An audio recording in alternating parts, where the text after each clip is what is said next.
ሰበር መረጃ ቲክቶከር ጃኒ ላይ የመኪና አደጋ ደርሷል። በማህበራዊ ሚዲያ እጅግ አነጋጋሪ በሆነው የጃኒ ገብሩ አደጋ ዙሪያ መረጃዎች ተሰምተዋል። የታዋቂዋ ቲክቶከር አደጋ በማህበራዊ ሚዲያ ላይ ከፍተኛ ድንጋጤን ቢፈጥርም አደጋው ውስጥ አብሮ ነበር የተባለው አዶናይ ግን እውነታው ሌላ መሆኑ ተረጋግጧል። በአደጋው የተጎዳውና ከጃኒ ጋር ሆስፒታል የገባው ተጽዕኖ ፈጣሪ ማን ነው? አደጋው በምን ሁኔታ ደረሰ? ዝርዝር መረጃዎች ይዘናል። በሌላ በኩል ዓለም አቀፉ ውጥረት ወደ ከፋ ደረጃ ተሸጋግሯል። የኢራኑ ፕሬዝዳንት መሱድ ፔዚሽያን አሜሪካን ከጀርባ ወጋችን ሲሉ በይፋ ከሰዋል። ትራምፕ ከቴሄራን ጋር ስምምነት ላይ መድረስ ይቻላል ቢሉም ፈረንሳይ ግን ግዙፍ የጦር መርከቧን ወደ ቀይ ባህር አሰማርታለች። በዩክሬን በኩል ደግሞ ፑቲን በኪየቭ የሚገኙ የውጭ ሀገር ኤምባሲዎች በአስቸኳይ ከተማዋን ለቀው እንዲወጡ ማስጠንቀቂያ ሰጥተዋል። እነዚህን ሰበር መረጃዎች በትንታኔ ይዘናል። እስከ መጨረሻው አብራችሁን ቆዩ።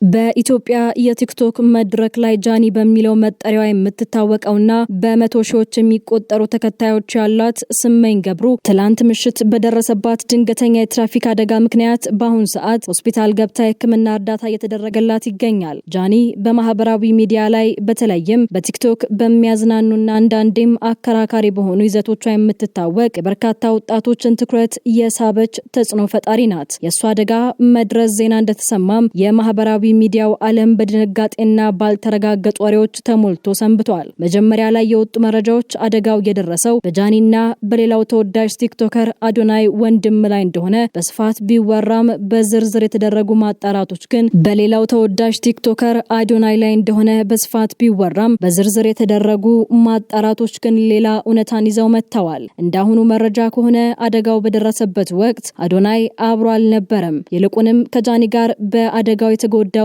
አብሮ ሆስፒታል የገባው ሌላው ታዋቂ ተጽዕኖ ፈጣሪ ማቱሳላ ብርሃነ እንደሆነ ታውቋል። ይህ ግራ መጋባት የተፈጠረው አዶናይና ጃኒ በማህበራዊ ሚዲያ ላይ ያላቸው የቀረበ ትስስር ተመልካቾች አደጋው ውስጥ አዶናይ መኖሩን እንዲገምቱ ስላደረጋቸው እንደሆነ ይገመታል። አደጋው እንዴትና በምን ምክንያት እንደደረሰ ፖሊስ እስካሁን በይፋ የገለጸው ነገር ባይኖርም ሁለቱም ተጽዕኖ ፈጣሪዎች ሆስፒታል መግባታቸው ግን እርግጥ ሆኗል። በተለይ በዩቲዩብ ላይ የሚገኙ በርካታ የዜናና የትንታኔ ቻናሎች ጉዳዩን እንደ ዋነኛ አጀንዳ ይዘውት የቀረቡ ሲሆን አንዳንዶቹም አዶናይ አደጋው ውስጥ የለም በማለት መረጃዎቹን እያረሙ ይገኛሉ። ይህ ክስተት ታዋቂ ሰዎች ላይ የሚደርሱ አደጋዎች ምን ያህል በፍጥነትና በተዛባ መልኩ በማህበራዊ ሚዲያ ላይ ሊሰራጩ እንደሚችሉ ትልቅ ትምህርት የሰጠ ሲሆን የጃኒና የማቱሳላ ደጋፊዎችም ፈጣን ምህረት እየተመኙላቸው ይገኛል። ወደ ሌላ ሰበር መረጃ ስናልፍ ወደ መካከለኛው ምስራቅ የጦርነት ቀውስ ስናመራ የኢራኑ ፕሬዝዳንት መሱድ ፔዚሽያን ከፈረንሳዩ አቻቸው ኢማኑኤል ማክሮን ጋር ባደረጉት የስልክ ቆይታ በአሜሪካ ላይ እጅግ ከባድ ውንጀላን ሰንዝረዋል። ፕሬዝዳንቱ እንደገለጹት ከሆነ ኢራን ከዋሽንግተን ጋር ድርድር በጀመረችባቸው ሁለት አጋጣሚዎች ሁሉ አሜሪካ ድርድሩን እንደ ሽንፈት በመጠቀም በኢራን ላይ ወታደራዊ ጥቃት ፈጽማለች። ፔዚሽያን ይህንን የአሜሪካ አካሄድ የጀርባ መውጋት ሲሉ የገለጹት ሲሆን ቴሄራን ከዚህ በኋላ ዋሽንግተንን ልታምን እንደማትችል በግልጽ አስታውቀዋል። በሌላ በኩል ፕሬዝዳንት ዶናልድ ትራምፕ ከቴሄራን ጋር አዲስ ስምምነት ላይ መድረስ ይቻላል የሚል ተስፋ ሰጪ የሚመስል መግለጫ ሰጥተዋል። ሆኖም ይህ የትራምፕ ንግግር ከድርጊታቸው ጋር የሚጣጣም እንዳልሆነ የኢራን ባለስልጣናት ይከራከራሉ። ትራምፕ በአንድ በኩል ለሰላም ዝግጁ ነኝ ይበሉ እንጂ በሌላ በኩል ግን በኢራን ላይ የተጣለው የባህር ላይ እገዳ እንዲቀጥል ማድረጋቸውና በሊባኖስ ላይ የሚፈጸመው ጥቃት አለመቆሙ የዲፕሎማሲውን መንገድ እጅግ አጥብቦታል። ለዚህም ነው ፕሬዝዳንት ፔዚሽያን ማንኛውም አይነት ድርድር ውጤታማ እንዲሆን መጀመሪያ ጦርነቱ መቆምና አሜሪካ ዳግም ወታደራዊ ጥቃት እንደማትሰነዝር ዋስትና መስጠት አለባት የሚል ቅድመ ሁኔታ ያስቀመጡት። የፈረንሳዩ ፕሬዝዳንት ማክሮንም የአሜሪካ የባህር ላይ እገዳና የእስራኤል በሊባኖስ ላይ የምትፈጽመው ጥቃት የተኩስ አቁም ስምምነቱን የሚጥሱ መሆናቸውን በመጥቀስ ፈረንሳይ በኢራን ላይ የተጣለው ማዕቀብ እንዲነሳ ጥረት እንደምታደርግ ቃል ገብተዋል።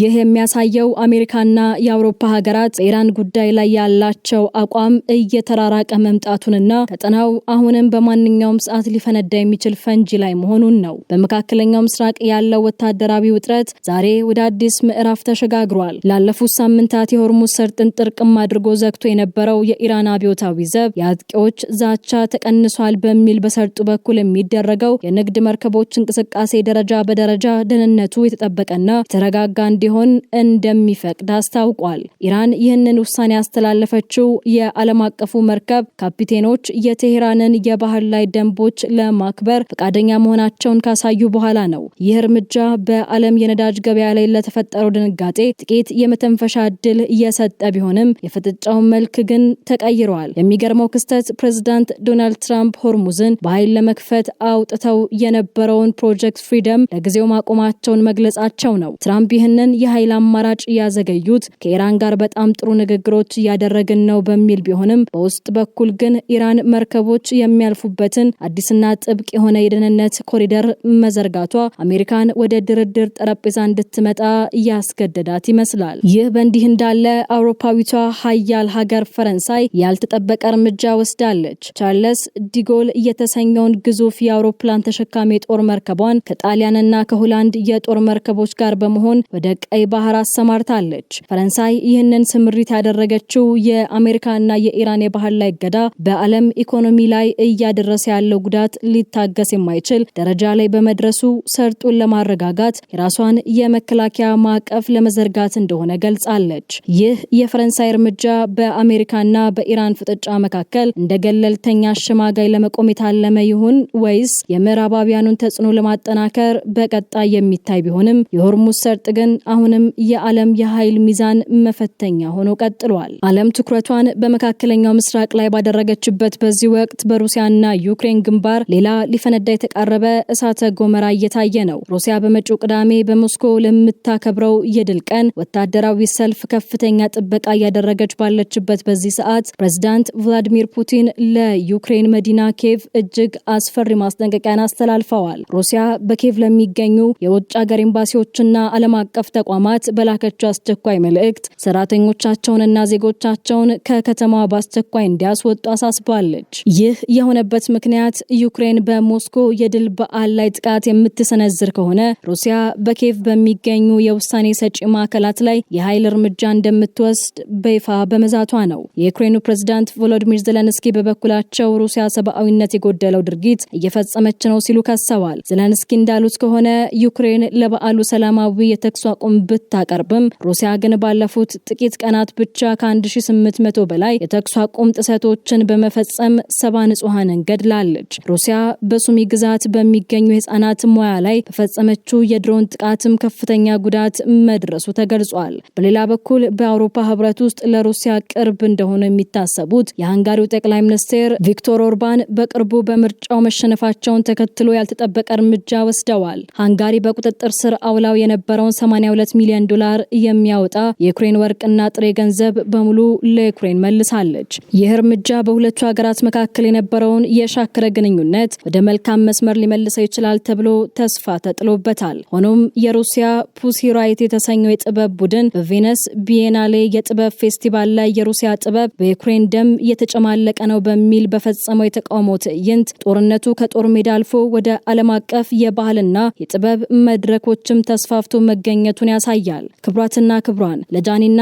ለማቱሳላ ብርሃነ ፈጣን ምህረት እየተመኘን በዓለም አቀፍ ደረጃ በዲፕሎማሲውና በጦር ሜዳው መካከል ያለው መስመር እጅግ ቀጭን ሆኗል።